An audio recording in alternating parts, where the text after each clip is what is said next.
আবারও জাতীয় নাগরিক পার্টি অর্থাৎ এনসিপির অফিসকে লক্ষ্য করে ককটেল বোমা নিক্ষেপের ঘটনা ঘটেছে এবং এই ঘটনাটি ঘটেছে আজ রাত 10:50 দিকে, অর্থাৎ এখন থেকে প্রায় 5 থেকে 10 মিনিট আগে এই ঘটনাটি ঘটেছে এবং এটি রাজধানীর বাংলা মোটর এলাকায় জাতীয় নাগরিক পার্টি অর্থাৎ এনসিপির যে অস্থায়ী কেন্দ্রীয় কার্যালয়টি রয়েছে এই কেন্দ্রীয় কার্যালয়কে লক্ষ্য করে কিছুক্ষণ আগে এখানে আসলে ককটেল নিক্ষেপের ঘটনাটি ঘটেছে এবং এই যে স্থানটি যে স্থানীয় মতো ককটেল নিক্ষেপের ঘটনাটি ঘটেছে এবং এই স্থানটিকে আসলে ঘিরে রেখেছে আইন শৃঙ্খলা বাহিনীর সদস্যরা, বলতো হাতে তৈরি একটি দেশীয় ককটেল বোমা যেটি হাত দিয়ে তৈরি করা হয়েছে এবং সেই ককটেল বোমাটিকে আসলে নিক্ষেপ করা হয়। এখানে আমরা দেখছিলাম জাতীয় নাগরিক পার্টি অর্থাৎ এনসিপির যে সদস্য সচিব আক্তার হোসেন তিনি কিন্তু ছিলেন এবং তাকে মূলত লক্ষ্য করে এই যে ককটেল বোমা সেটি আসলে নিক্ষেপ করা হয়েছে এবং তাৎক্ষণিকভাবে এই এলাকাতে আতঙ্ক ছড়িয়ে পড়ে এই খবর ছড়িয়ে পড়লো এবং আপনারা দেখছেন এখানে বিভিন্ন থানার যারা পুলিশ সদস্য তারা এসে আপনাকে দেখার চেষ্টা করছে, রমনা থানার যে পুলিশের সদস্য তারাও কিন্তু এসে এখানে উপস্থিত হয়েছে এবং আপনারা দেখছেন সরাসরি এই যে ককটেলটি সেটি কিন্তু আপনার রয়েছে, এই যে ককটেল সেটিকে আসলে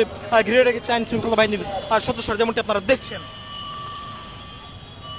এই যে স্থানটি আপনারা দেখছেন লাল করে আসলে বৃত্ত আকৃতি দিয়ে রাখা হয়েছে। মূলত এই স্থানটিকে আসলে আইন শৃঙ্খলা বাহিনী অর্থাৎ পুলিশের যারা সদস্যরা রয়েছে তারা কিন্তু আসলে ঘিরে রেখেছে মূলত এনসিপির অফিসকে কেন্দ্র করে। মূলত গতকালকের বিকেলের দিকেও আসলে ককটেল নিক্ষেপের ঘটনা ঘটে যেটি আসলে পুলিশ বক্সের ঠিক পাশে ছিল এবং তারপর ফিরে আসলে এই খবর জানজানি হওয়ার পর আতঙ্ক ছড়িয়ে পড়ে পুরো বাংলা মোটর থেকে রাজধানীর বিভিন্ন এলাকাতে এবং আজকে ঠিক 10:50 দিকে ককটেলটি আসলে এখানে নিক্ষেপ করা হয় যেটি আপনার একজন পুলিশ সদস্য তার হাতে কিন্তু আসলে রয়েছে, আপনারা যেটি সরাসরি দেখছেন এই যে ককটেল যেটি আসলে হাতে ধরে রেখেছেন এই যে ককটেল যেটি আসলে এখানে বিস্ফোরণের ঘটনা ঘটে মূলত এটি আসলে নিক্ষেপ করা হয় জাতীয় নাগরিক পার্টি অর্থাৎ এনসিপির যে সদস্য সচিব আক্তার হোসেন তিনি কিন্তু এই এলাকাতেই আসলে ছিলেন, অর্থাৎ এনসিপির যে অফিসটি রয়েছে অস্থায়ী যে কেন্দ্রীয় কার্যালয় সেই কেন্দ্রীয় কার্যালয়ের সামনে আসলে এখানে ছিলেন এবং তারপর পরে আসলে এখানে আসলে ককটেল নিক্ষেপের ঘটনা ঘটে যে ককটেলটি আসলে নিক্ষেপের পরপরই আসলে এই এলাকা জুড়ে আসলে আতঙ্ক ছড়িয়ে পড়ে এবং ঠিক এই স্থানে যে স্থানটি আপনারা সরাসরি দেখছেন দৈনিক ইত্তেফাকে ঠিক এই স্থানে আসলে ককটেলটি নিক্ষেপের ঘটনা ঘটে এবং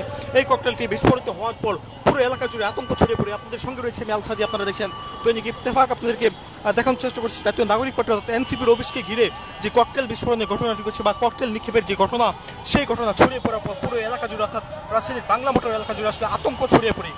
এখানে পুলিশের যিনি সদস্য রয়েছে তিনি আসলে এই যে বিস্ফোরিত ককটেলটি রয়েছে সেই ককটেলটি তার হাতে ইতিমধ্যে রয়েছে এবং সেই ককটেলটি নিয়ে মূলত তিনি এই এলাকাতে যারা সন্দেহভাজন ব্যক্তি রয়েছেন তাদেরকে আসলে জিজ্ঞাসাবাদের আওতায় নিয়ে আসছেন। যে চিত্রটি আপনারা দেখছেন মূলত এই যে ককটেল সেই ককটেলটি বিস্ফোরণ হওয়ার পরপরই পুরো এলাকা অর্থাৎ বাংলা মোটর রাজধানীর এই বাংলা মোটর মোড় জুড়ে আসলে আতঙ্ক ছড়িয়ে পড়ে। আশেপাশের বিভিন্ন স্থান থেকে মানুষজন উৎসুক জনতা তারা কিন্তু এসে এই বাংলা মোটর মোড় অর্থাৎ জাতীয় নাগরিক পার্টি এনসিপির কেন্দ্রীয় কার্যালয়ের সামনে তারা এসে উপস্থিত হয়েছেন এবং তা সার্বিক বিষয়টির উপর নজর রাখছেন। একটু বলবেন আসলে কি শুনেছেন বা কি দেখেছেন? আক্তার ভাই ওই জায়গাটাতে দাঁড়ানো ছিল, এমনিতে চলে যাবে হয়তো বা এমতো অবস্থায় আমি আক্তার ভাই ওখানে কেবল যা পৌঁছাইছি একটু কথা বলো ভাই চলে যাচ্ছে সৌজন্য সাক্ষাৎ করবো। হুট করে একটা শব্দ হলো, প্রচন্ড বিকট শব্দ, এ দেখে দেখে ধোঁয়াতে ভর্তি হয়ে গেছে, কিচ্ছু দেখা যাচ্ছিল না। তারপর সামনে আমার একজন সহযোদ্ধা আছে, উনি বলতেছে যে একটা সাদা গাড়ি এদিকে যাওয়ার সময় একটা ককটেল বিস্ফোরণ হচ্ছে, পরে জানতে পারলাম অনেকক্ষণ ধোঁয়াগুলো থাকার কারণে। গতকালকেও ঠিক সন্ধ্যার সময় পুলিশ বক্সের সামনে ককটেল নিক্ষেপের ঘটনা ঘটে, তার ঠিক 24 ঘন্টা অতিবাহিত হওয়ার পর আবার ওই বাংলা মোটর এনসিপি কেন্দ্রীয় কার্যালয়ের সামনে ককটেল নিক্ষেপের ঘটনা ঘটেছে। আসলে কি মনে করছেন এটিকে? এটাকে আমরা মনে করতেছি যে এনসিপিকে কেউ ভয় ভীতি দেখানোর চেষ্টা করতেছে। এনসিপি যেহেতু রাজনৈতিকভাবে অনেক অগ্রগতির দিকে যাচ্ছে, সামনের দিনে মানুষের প্রত্যাশা পূরণের কাজ করতেছে, এমতো অবস্থায় এনসিপিকে কেউ ভয়ভীতির মাধ্যমে দমায় রাখতে চাচ্ছে। আসলে এভাবে ভয়ভীতি দেখানোর মাধ্যমে যে এনসিপিকে দমে রাখা যাবে না। আমরা এরকম যত সমস্যাই তারা সৃষ্টি করুক না কেন আমরা পুরো দমে আমাদের কার্যক্রম চালিয়ে যাব। কি দেখেছেন বা কি শুনেছেন? আমি অধ্যাপক মনিরুল ইসলাম, এখানে আসছি আমরা সন্ধ্যার পর থেকে। ঘণ্টাখানে আগে আমি এবং আক্তার ভাই এনসিপি অফিসের নিচতলায় কথা বলতেছিলাম। এর কিছুক্ষণ পরই সামনে থেকে 5 হাত দূর থেকে একটা লোক কে বা কারা হয়তোবা মোটরসাইকেল হোক অথবা গাড়িতে হোক সেখানে মানে একটা বোম ফাটছে। আমরা সঙ্গে সঙ্গে আক্তার ভাইকে নিয়ে আমাদের 15 অফিসে যাই এবং পাশাপাশি সিদ্ধান্ত আসছে যে আমরা এখনই তাৎক্ষণিক মিছিল করব। আমরা বলতে চাই যে কোনো দাঙ্গা হাঙ্গামা করে এনসিপির কোনো কার্যক্রম বন্ধ করা যাবে না, বরঞ্চ এ দিয়ে আরও এনসিপি হাজার গুণে বেগবান এগিয়ে যাবে এবং সমস্ত ষড়যন্ত্র মোকাবেলা করে সে এগিয়ে যাবে। সম্ভবত নিবন্ধন এবং আমাদের প্রতীক পাওয়ায় একটা গ্রুপ ক্ষুব্ধ হইয়া এ ধরনের কার্যক্রম করতে পারে।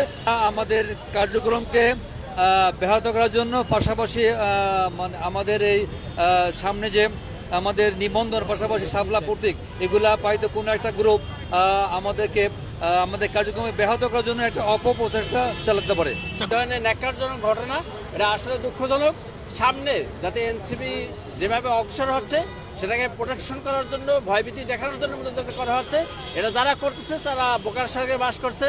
আসলে এনসিপি তার অগ্রযাত্রা দিন দিন আরো বেগমন হবে এবং সামনে সকল বাধাকে অতিক্রম করে এনসিপি সামনে দিয়ে মার্চ করবে ইনশাল্লাহ। যে ঘটনাটি সেই ঘটনা মূলত রাজনৈতিক প্রতিহিংসা থেকে হয়ে থাকতে পারে এমনটি আসলে তারা বলছেন। এবং এই যে সদ্য ঘোষিত রাজনৈতিক দল অর্থাৎ এনসিপির এখন পর্যন্ত আসলে নিবন্ধন পাননি এই যে রাজনৈতিক দল গতকালকে থেকে আসলে তারা নিবন্ধনের যে প্রক্রিয়া সেটি কিন্তু আসলে শুরু করেছে এবং নিবন্ধন প্রক্রিয়া তাদের আসলে শুরু হয়ে গেছে। এবং এই নিবন্ধন প্রক্রিয়ার ঠিক কিছুক্ষণ পূর্বেই আসলে আমরা দেখছিলাম গতকালকে তাদের যে কেন্দ্রীয় কার্যালয় সেই কার্যালয়ের সামনে আসলে গতকালকে তারা আসলে পুলিশ বক্সের সামনে আসলে এখানে ককটেল বিস্ফোরণের ঘটনা ঘটে বা ককটেল নিক্ষেপের ঘটনাটি আসলে ঘটে যেতে আপনারা দেখছেন। এখানে যারা এনসিপির যারা কেন্দ্রীয় নেতা বা এনসিপির যারা কেন্দ্রীয় সদস্যরা রয়েছে তারা আসলে ইতিমধ্যে এখানে এসেছে এবং তারা সার্বিক বিষয়টি তারা পর্যবেক্ষণ করছে। এখানে আপনারা দেখছেন এনসিপির যারা নেত্রী রয়েছেন তিনি কিন্তু এসেছেন এবং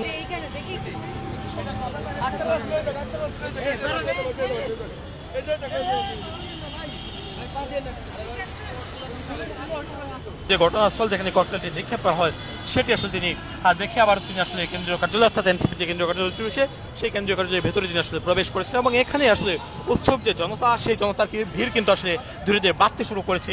এখন যারা এনসিপি নেতৃবৃন্দ রয়েছেন তারা আসলে ধারণা করছেন আক্তার হোসেনকে লক্ষ্য করে এখানে ককটেলটি নিক্ষেপের ঘটনা ঘটতে থাকতে পারে এমনটি আসলে তারা মনে করছেন। যে চিত্রটি আপনারা এই মুহূর্তে বাংলা মোটর এলাকা থেকে দেখছেন মূলত এনসিপির যে অস্থায়ী কেন্দ্রীয় কার্যালয় এই কেন্দ্রীয় কার্যালয়টি রাজধানীর বাংলা মোটর মোড়েই অবস্থিত।